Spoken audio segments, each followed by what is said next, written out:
जय हिंद दोस्तों। आज की क्लास में हम लोग ले आए हैं जनरल साइंस की महत्वपूर्ण क्वेश्चन के बारे में जानने वाले हैं।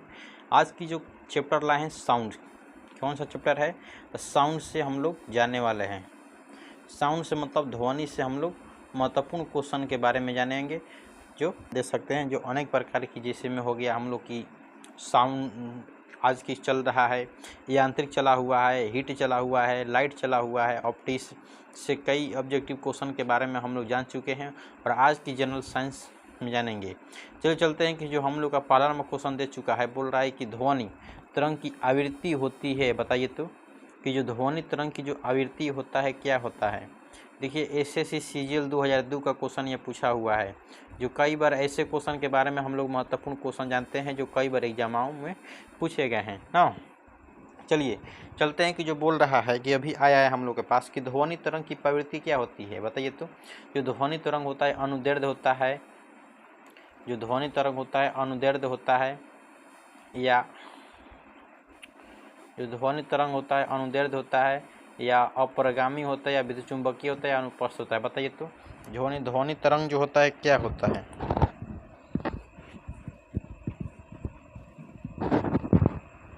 बताइए इसका आंसर क्या होगा। तो इसका जो हम लोग का आंसर होगा, जो ध्वनि तरंग जो होता है अनुदैर्ध्य तरंग होता है। जो ध्वनि तरंग होता है जो अनुदैर्ध्य तरंग होता है, ध्वनि तरंग की प्रवृत्ति क्या होती है, अनुदैर्ध्य तरंग होती है। चलिए दूसरा नंबर क्वेश्चन पे हम लोग चलते हैं कि बोल रहा है कि पराश्रव्य तरंग की मनुष्य द्वारा, मतलब कि जो बोल रहा है कि पराश्रव्य तरंग जो मनुष्य द्वारा यूपीपीएससी 2022 का क्वेश्चन पूछा हुआ है। आप देखिए, आप ये यहाँ से आपको एक क्वेश्चन पूछते हैं कि जो पराश्रव्य ध्वनि जो होता है मनुष्य इसे नहीं सुन सकता है। जो मनुष्य होता है मनुष्य इसे नहीं सुन सकता है, नहीं सुन सकता है, नहीं सुन सकता है। आप यहाँ से देख लीजिए, जो पराश्रव्य तरंग होता है, पराश्रव्य तरंग की जो ध्वनि की जो होती है 20,000 से क्या होता है, अधिक होता है। 20,000 से क्या होता है, तो अधिक होता है। जो इन्फिनिटिव तक जाता है, 20,000 से हर्ज तक इन्फिनिटिव तक जाता है। जो पराश्रव्य तरंग ध्वनि को हम लोग नहीं सुन पाते हैं, ऐसे तरंग को क्या बोलते हैं, पराश्रव्य तरंग बोलते हैं। तो यही बोल रहा है कि मनुष्य द्वारा सुनी जा सकती है, सुनी नहीं जा सकती है। तो अभी बोल रहे हैं कि मनुष्य द्वारा सुनी नहीं जा सकती है, तो हम लोग का जो आंसर हो जाएगा, हो जाएगा बी हो जाएगा ना। चलिए चलते हैं आगे क्वेश्चन पे। देखिए नहीं सुनी जा सकती है दिया हुआ है आंसर में। आप चलते हैं कि जो पराश्रव्य तरंग बोल रहा है, 3 नंबर क्वेश्चन हम लोग को दे रहा है कि पराश्रव्य तरंग सबसे पहले किसने सीटी बजाकर उत्पन्न किया था, बताइए तो। जो उस विज्ञानी के नाम बताना है जो पराश्रव्य तरंग की ध्वनि को सीटी बजाकर क्या किए थे, उत्पन्न किए थे, उन्हीं का नाम बताना है। इनमें फैराडे जी है, न्यूटन जी है, गाल्टन है, या हर्स्ट है, बताइए तो। पराश्रव्य तरंग के सबसे पहले किस से सीटी बजाकर उत्पन्न किए थे, जो ऐसे सीटी बजाए थे जो पराश्रव्य तरंग की तरह होता है। पराश्रव्य तरंग को जो सुनने के लिए एक ही है, हम लोग के पास आता है चूहा। क्या आता है, चूहा आता है, और कुत्ता होता है। देखे ना कि जब कुत्ता सोता है तो अपना जो कान लगाता है पृथ्वी की तरफ, मतलब कि पृथ्वी पर रख कर सोता है ना। जब एक सांप भी आता है अगर टहलता है ना, तो वो सब कुत्ता का हो जाता है, जान जाता है। जो चूहा होता है, थोड़ा सा अगर आप पैर नीचे भी रखते हैं, अगर चौकी पर बैठे हुए हैं चौकी पर, जब आप पैर नीचे रखते हैं तो तुरंत जान जाता है। एक इसका जो पराश्रव्य तरंग क्या होता है, अधिक होता है। आप ध्यान दीजिए कि जो पराश्रव्य तरंग के द्वारा ही हम क्या करते हैं कि हम लोग का अल्ट्रासाउंड होता है। जैसे हम लोग का पेट का जो अल्ट्रासाउंड होता है, पराश्रव्य तरंग के द्वारा ही हम लोग का होता है। बताइए कि पराश्रव्य तरंग सबसे पहले सीटी बजा किसने किए थे, तो हमारे थे गाल्टन थे। हमारे जो गाल्टन जी थे, सी आंसर हो जाएगा, गाल्टन थे। तो जो बताए थे कि जो पराश्रव्य तरंग के सबसे पहले क्या किए थे, सीटी बजाकर प्रयोग किए थे, किसने ने, गाल्टन ने। किसने, तो गाल्टन ने ना। ध्यान दीजिएगा। आगे चलते हैं हम लोग नेक्स्ट क्वेश्चन पे। देखिए एसएससी संयुक्त 2011 का क्वेश्चन क्या हुआ है, पूछा गया है। आप बोल रहा है कि जो ध्वनि का तरत्व किस पर निर्भर करता है। जो ध्वनि का जो तरत्व होता है किस पर निर्भर करता है, आवृत्ति पर, वेग पर, आयाम पर, तीव्रता पर, वेग पर, आयाम पर, आवृत्ति पर। बताइए जो ध्वनि का जो तरत्व होता है, पिच जो होता है, किस पर निर्भर होता है, बताइए तो। जो ध्वनि का जो तरत्व होता है वह आवृत्ति पर निर्भर होता है। क्या चीज़ पर, तो आवृत्ति पर निर्भर होता है। अगर आवृत्ति बढ़ता है तो तरत्व भी क्या होता है, तरत्व भी क्या होता है, बढ़ता है। तो जैसे में आप लोग देखे होंगे कि एक लड़की जो होता है, लड़की में मान लीजिए क्या है, संगीता है ना। ये जो लड़की होती है, लड़की जो तारवत्त क्या होता है, अधिक होता है, और ये लोग का आवृत्ति भी क्या होता है, अधिक होता है, जिससे लड़की की जो आवाज़ होता है एकदम पतला होता है। क्या होता है, पतला होता है। क्या होता है, पतला होता है, और दूर तक सुनाई देता है लड़की की आवाज़ ना। कभी लड़की की जो आवाज़ सुनाई देगा तो दूर तक सुनाई देता है, क्योंकि इनका जो आवृत्ति जो होता है, जो तरत्व होता है, क्या होता है, अधिक होता है। इससे इनके जो पतला आवाज़ निकलता है, जैसे छोटा बच्चा होता है उसका भी क्या होता है, तरत्व अधिक होता है, और आवृत्ति क्या होता है, उसका भी अधिक होता है, जिससे अब छोटे बच्चे का आवाज़ कहाँ तक, दूर तक सुनाई देता है। आई होप लोग को समझ में आया होगा पिच क्या कहलाता है ना। तो बताइए, तो इसका ध्वनि के क्या हो जाएगा, इसका आंसर क्या हो जाएगा, आवृत्ति हो जाएगा। हम लोग जान चुके हैं कि आवृत्ति होगा आंसर। ठीक है, चलिए चलते हैं नेक्स्ट क्वेश्चन पे। 4 से आता है 5 नंबर पे। आप बोल रहा है कि बीमाओं के आंतरिक भागों की सफाई में किसका प्रयोग किया जाता है। बताइए तो, बीमाओं के आंतरिक भागों की सफाई में किसका प्रयोग किया जाता है। देखिए एसएससी 2011 का क्वेश्चन पूछा हुआ है। बताइए, बीमाओं के आंतरिक भागों की सफाई के लिए किसका प्रयोग किया जाता है। जैसे मैं आपको समझा देते हैं कि जो बीमाओं के आंतरिक प्रभाव को सफाई के लिए जो बात किया जाता है, यहाँ पे परासर्व तरंग का उपयोग करते हैं। जैसे कोई भी साफ़ सुथरा, मान लीजिए कोई भी साफ़ सुथरा कराना होता है, सफाई जो कराना होता है, वहाँ पे हम लोग परासर्व तरंग का क्या करते हैं, पराश्रव्य तरंग का ही क्या करते हैं, यूज करते हैं। पराश्रव्य तरंग ध्वनि का ही हम लोग क्या करते हैं, यूज करते हैं। तो आपको अगर कहीं भी ध्यान देगा, बोल रहा है कि आंतरिक भागों की सफाई, आंतरिक जहाँ पे मनुष्य नहीं जा सकता है उसके भाग की सफाई को करने के लिए किसका प्रयोग करते हैं, आंतरिक मतलब अंदर के भाग के सफाई को करने के लिए पराश्रव्य तरंग का ही हम लोग क्या करते हैं, यूज करते हैं ना। तो आई होप आप लोग को समझ में आया होगा कि पराश्रव्य तरंग को सफाई कर्मी भी बोला जाता है ना। और भी हम लोग आगे इसके क्वेश्चन जाने हुए हैं। जैसे कि एक आप लोग जैसे आरआरबी का भी अब तैयारी करते हैं, या रेलवे टेक्नीशियन की भी तैयारी करते हैं, या एनटीपीसी की तैयारी करते हैं, या एसएससी की कोई भी एग्ज़ाम, क्या तो एसएससी की कोई भी एग्ज़ाम की अगर तैयारी करते हैं तो हमारे चैनल से जुड़कर और साइंस की महत्वपूर्ण क्वेश्चन की तैयारी कर सकते हैं। और ऐसा ही वीडियो देखते रहिएगा और आते रहेगा। ठीक है, चलिए चलते हैं कि 6 नंबर हम लोग का क्वेश्चन दे रहा है। देखिए आप लोग को ध्यान देगा कि जो 20 हर्ट्ज से, देखिए 20 हर्ट्ज से 20,000 हर्ट्ज तक बराबर की ध्वनि निम्नलिखित में से क्या होती है। बताइए, हम आपको बता देते हैं, ध्यान दीजिएगा। जो हम लोग को 20, मान लीजिए हम लोग को ध्यान देती है, समझ रहिएगा ना, समझिएगा कि मान लीजिए जो 20 हर्ट्ज होता है, 20 हर्ट्ज से अब जो 20,000 हर्ट्ज के जो बीच होता है, 20,000 हर्ट्ज के जो बीच होता है, हम लोग को क्या बोलते हैं, श्रव्य ध्वनि बोलते हैं। क्या बोलते हैं, श्रव्य ध्वनि बोलते हैं ना, श्रव्य ध्वनि बोलते हैं। ये जो होता है मनुष्य, जो ह्यूमन होता है, इसे क्या कर सकते हैं, सुन सकते हैं। क्या कर सकते हैं, सुन सकते हैं। अगर 20 से कम होगा, 20 हर्ट्ज से अगर कम होगा, 20 हर्ट्ज से कम, 20 हर्ट्ज से कम के बात होता है तो 0.00 क्या होता है, 1 आता है। क्या आता है, 0.001 आता है। आपको देखिए लिख कर समझा देते हैं अच्छा से कि 20 हर्ट्ज की अगर बात करते हैं, अगर 20 हर्ट्ज से अगर कम की बात करते हैं तो 0.00 अगर 1 कम हो गया तो इसको बोलते हैं अश्रव्य तरंग बोलते हैं। क्या बोलते हैं, अश्रव्य तरंग बोलते हैं। अश्रव्य तरंग जिसे हम लोग नहीं सुनते हैं, हम लोग जो सुनते हैं वो श्रव्य तरंग को सुनते हैं। अब 20,000 से अगर अधिक की जो बात की जाता है उसे पराश्रव्य तरंग बोलते हैं। ऐसे इन्फिनिटिव तक जाता है, क्या जाता है, इन्फिनिटिव तक जाता है ना, इन्फिनिटिव तक जाता है। इस तरंग को हम लोग नहीं सुनते हैं, नहीं पराश्रव्य तरंग को सुनते हैं, नहीं श्रव्य तरंग को सुनते हैं। जो श्रव्य तरंग जो होता है, जो श्रव्य तरंग होता है, श्रव्य तरंग के कारण है, जैसे में हम लोग को हाथी होता है, घोड़ा होता है, ये श्रव्य तरंग निकाल कर क्या करता है, अपने में बातचीत करता है। जैसे गुनगी मुर्गी जो होता है, मुर्गा होता है, यह भी जो बात करता है तो अश्रव्य तरंग के कारण ही क्या करता है, अपना सुनता रहता है। इसे इंफ्रा बोलते हैं, इंफ्रा क्राइम साउंड भी बोलते हैं ना।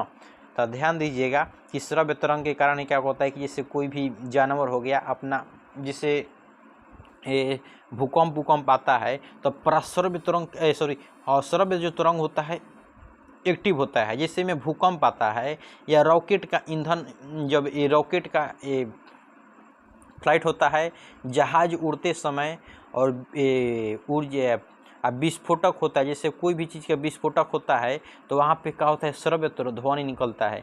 या कभी भी हम लोग का भूकंप आता है, हमारे पृथ्वी पर क्या आता है, भूकंप आता है, तो भूकंप होने के कारण क्या होता है, श्रव्य ध्वनि निकलता है, जिससे जानवर क्या होते हैं, सुन लेते हैं और क्या करते हैं कि अपने जहाँ पे बांधे होते हैं वहाँ पे क्या कर लेते हैं, खूटा कबार के भाग लेते हैं। कहें कि वहाँ पे श्रव्य तरंग लोग को सुन लेता है, जान जाता है कि यहाँ पे क्या आने वाला है, भूकंप आने वाला है। आई होप आप लोग को समझ में आया होगा श्रव्य तरंग ना। बताइए कि जो इसका 6 नंबर का आंसर क्या हो गया, श्रव्य तरंग एवं डेसिबल होता है। बोल रहा है कि 20 हर्ट्ज से बराबर की ध्वनि क्या कहलाती है, श्रव्य तरंग और डेसिबल कहलाता है। आई होप आप लोग को समझा दी चुके हैं ना। चलिए चलते हैं 7 नंबर क्वेश्चन पे हम लोग आ गया है कि कौन सी प्रक्रिया प्रकाश और ध्वनि दोनों को घटित नहीं होती है। बताइए कौन सी प्रक्रिया प्रकाश और ध्वनि दोनों को घटित नहीं होती है। विवर्तन कहलाता है, परावर्तन कहलाता है, या ध्रुवण कहलाता है, या अपरावर्तन कहलाता है। बताइए तो कौन सी प्रक्रिया प्रकाश और ध्वनि दोनों को घटित नहीं होता है। विवर्तन की प्रक्रिया तो होती है, परिवर्तन और तो ध्रुवण की प्रक्रिया हमको जहाँ तक उम्मीद होता है कि नहीं होता है। देखिए ध्रुवण की जो प्रक्रिया होता है यहाँ पे ध्वनि की प्रक्रिया में नहीं होता है ना, तो सी हम लोग का आंसर हो जाएगा। चलिए आगे चलते हैं। 8 नंबर जो क्वेश्चन बोल रहा है कि तरंग का वेग भी आवृत्ति एन तरंगदैर्घ्य लेमडा से संबंधित होता है। इसका सूत्र निकलता है लेमडा बराबर क्या होता है कि भी अपन क्या होता है एन। तो इसे तो नहीं दिया है, भी को निकाला है। जब हम भी को निकालेंगे तो लेमडा एन हो जाएगा। क्या होगा, भी बराबर लेमडा एन। कहाँ दिया है भी बराबर लेमडा एन, देखिए तो कहाँ दिया है, तो डी में दिया है। डी नंबर में हम लोग का आंसर हो जाएगा ना। चलिए डी हम लोग का आंसर होगा, डी दिया है भी बराबर एन लेमडा। क्या दिया है, भी बराबर एन लेमडा ना। इसको हम लोग बोलते हैं लेमडा, लेमडा बोलते हैं ना। जैसे तरंग दैर्घ्य को हम लोग सूचित करते हैं लेमडा द्वारा। इको साउंड का प्रयोग होता है। बताइए इको साउंड का प्रयोग होता है समुद्र की गहराई को क्या करते हैं, मापने के लिए इको साउंड का हम लोग प्रयोग करते हैं। देखिए संयुक्त 2014 का क्वेश्चन एसएससी का पूछा हुआ है ना। इको साउंड का प्रयोग करते हैं समुद्र की गहराई को मापने के लिए। अब बोल रहा है कि रेडियो एक्टिव समावरण स्टेशन उदाहरण है। बताइए रेडियो का अवसरण मतलब कि किस पर आधारित है, परावर्तन पे, अनुनाद पे, व्यक्तिकरण पे और परावर्तन पे। एसएससी सीएसएसएल का 16 का क्वेश्चन पूछा गया। बताइए तो इसका आंसर क्या हो जाएगा हम लोग का, तो इसका जो अनुनाद के आधार पे होता है, क्या होता है, तो रेडियो जो होता है अनुनाद के आधार पे होता है ना। आप बोल रहा है कि निम्न द्रव्यों में से ध्वनि सबसे तेज यात्रा करती है। बताइए जो सबसे अधिक अगर तेज हम लोग का यात्रा करती है तो स्टील में, क्या तो सबसे अधिक अगर हम लोग का ध्वनि तेज करता है तो क्वार्टज में, क्या तो क्वार्टज में, क्या तो क्वार्टज में ना। और उसके बाद क्या आता है, उसके बाद क्या आता है, उसके बाद क्या आता है, स्टील आता है। क्या होता है, स्टील। उसके बाद आता है हम लोग का लोहा आता है। क्या आता है, लोहा। लोहा के बाद आता है लकड़ी। क्या आता है, लकड़ी आता है। लकड़ी के बाद क्या आता है, जल आता है। सबसे अधिक बोल रहा है तो यहाँ पे क्वार्ट्ज दिया नहीं है, दिया है स्टील। तो स्टील हम लोग का आंसर हो जाएगा ना। क्या हो जाएगा, स्टील आंसर होगा। देख लीजिए दिया हुआ स्टील में। नेक्स्ट चलिए 12 नंबर क्वेश्चन बोले कि ध्वनि वायु में ध्वनि का वेग होता है। अगर वायु में ध्वनि का वेग, तापमान बढ़ता है तो ध्वनि का वेग भी क्या होता है, बढ़ता है। अगर तापमान बढ़ेगा तो ध्वनि का वेग भी क्या होता है, बढ़ जाता है। और तापमान घटेगा तो ध्वनि का वेग भी क्या होगा, घटेगा। तो यहाँ बोले तापमान के बढ़ने से घटता है, ये तो गलती है। तापमान घटने से घटता है, तापमान अभिसित होता है, तापमान घटने से घटता है, यही तो बात सही है। तापमान अगर घटेगा तो ध्वनि की चाल भी क्या होगा, वेग भी क्या होगा, घटेगा। तो यहाँ हम लोग का 12 का क्या हो जाएगा, डी आंसर हो जाएगा। 12 का क्या हो जाएगा, डी आंसर होगा। बोल रहा है कि डेसिबल का प्रयोग होता है ध्वनि की तीव्रता को मापने के लिए। डेसिबल को जो हम लोग का प्रयोग करते हैं ध्वनि की तीव्रता को मापने के लिए। आरआरबी एनटीपीसी 2016 का क्वेश्चन पूछा हुआ है। पहला में ही दिया है कि ध्वनि की तीव्रता को मापने के लिए किसका प्रयोग करते हैं, डेसिबल का प्रयोग करते हैं। आप बोल रहे हैं 14 नंबर क्वेश्चन, निम्नलिखित में से किस प्रकार के तरंग का प्रयोग रात्रि उपकरणों में किया जाता है, बताइए। बोल रहे कि रात्रि उपकरणों में किया जाता है। यूपी रोड ARO 14 का क्वेश्चन पूछा हुआ है। प्रकार के तरंग का प्रयोग, सूक्ष्म तरंग, रक्त तरंग, रेडियो तरंग उपयोग में सही कोई नहीं, बताइए तो 14 का आंसर क्या होगा, बताइए तो अवरक्त तरंग का ही हम लोग रात्रियों के तरंगों का उपयोग करते हैं। अभी हम बताएं कि अवरक्त तरंग का उपयोग करते हैं। अब बोल रहा है 15 नंबर क्वेश्चन बोल रहा है कि किस संगीत यंत्र की ध्वनि सुनता है, बताइए। आप संगीत सुनिए, क्या संगीत सुनिए या ध्वनि ही क्या कहलाता है, संगीत होता है। तो वही तीव्रता मापता है। तो ध्वनि की तीव्रता को क्या मापते हैं हम लोग, तो डेसिबल में। क्या, तो डेसिबल में। तो हम लोग का सी क्या हो जाएगा, आंसर हो जाएगा ना। ध्वनि क्या कहलाता है, संगीत कहलाता है। बादलों की बिजली की चमक के काफ़ी समय बाद बादल की गर्ज सुनाई देता है, ऐसा क्यों।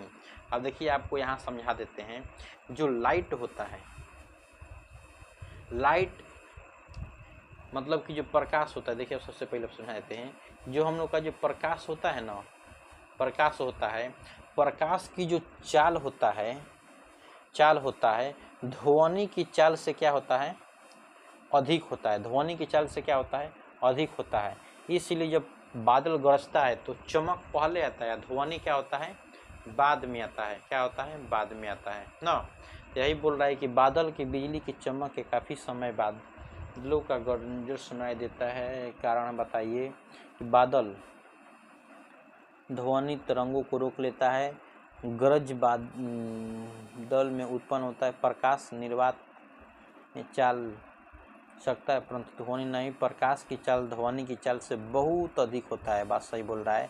जो प्रकाश की जो चाल होता है ध्वनि की चाल से बहुत अधिक होता है। तो डी आंसर हम लोग का हो जाएगा। चलिए, ध्वनि बोल रहा है कि ध्वनि तरंग सर्वाधिक तीव्र गति से चलता है, बताइए। जो ध्वनि तरंग की अगर गति की बात करते हैं तो सॉलिड में सबसे अधिक तेज चलता है। उसके बाद क्या आता है, लिक्विड में। उसके बाद क्या आता है, गैस में। क्या होता है, गैस में ना, गैस में आता है। सॉलिड में मतलब कि सबसे अधिक होता है चाल सॉलिड में। यहाँ पे बोल रहा है कि ध्वनि की चाल सर्वाधिक अधिक होता है तो सॉलिड में, ठोस में। ये आंसर हो जाएगा ना। चलिए, दिया है ठोस। 18 आ रहा है, ध्वनि किस लक्षण के कारण कोई ध्वनि मोटी या पतली होता है। अभी हम बताए हैं कि क्या के कारण, तारत्व के कारण। क्या, तारत्व के कारण क्या होता है, किसी का ध्वनि पतला होता है, क्या होता है, पतला होता है। किसी का क्या होता है, मोटा होता है। किसके कारण, तो तारत्व के कारण। जिसका तारत्व अधिक होगा उसका तारत्व का मोटा होता है, पतला होता है आवाज़। जिसका तारत्व कम होगा उसका मोटा होता है आवाज़। तो किसके कारण, तारत्व के कारण। तो इसका आंसर क्या होगा, तारत्व, पिच ना। चलिए, आप बोलते हैं कि मनुष्य पुरुषों की अपेक्षा महिलाओं का आवाज़ अधिक क्षीण होता है क्योंकि महिलाओं का आवाज़ का तारत्व क्या होता है, आयाम अधिक होता है, तारत्व अधिक होता है।